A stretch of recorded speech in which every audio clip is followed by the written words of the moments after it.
Full స్వింగ్లో syllabus start అయిపోయి ఉంటుంది. క్లాసెస్లో చాలామంది వెరీ ఎక్సైట్మెంట్ తోటి ఫస్ట్ డే నుంచి క్లాసెస్ని బాగా విని క్లాస్లో ఆన్సర్ చేసి టాప్ చేద్దామనే ఆలోచనలోనే జాయిన్ అవుతారు అందరూ.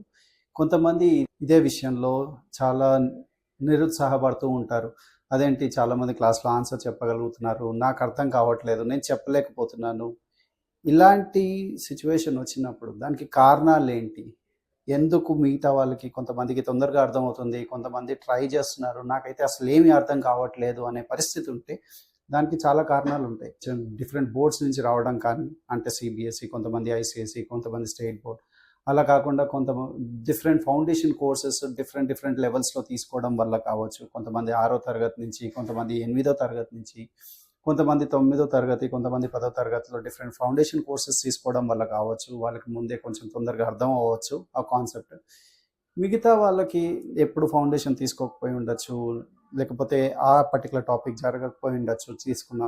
దానివల్ల ఏంటి నాకు చెప్పేది ఎందుకు అర్థం కావట్లేదు, కంప్లీట్గా నాకు చాలా ఫ్రస్ట్రేషన్ అండ్ స్ట్రెస్ వస్తుంది అని అనిపిస్తే వీఆర్ హియర్ ఫర్ యూ. అర్బెన్లో మేము ఏదైనా గ్రౌండ్ జీరో నుంచి స్టార్ట్ చేస్తాం.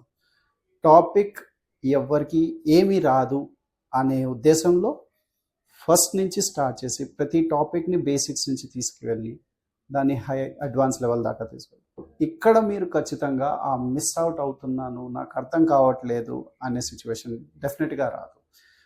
ఉండే ఆ తక్కువ స్ట్రెంత్లో 30-35 మందిలో ఆ కైండ్ ఆఫ్ హోమోజినిటీ మాత్రం ఖచ్చితంగా మెయింటైన్ చేస్తాం.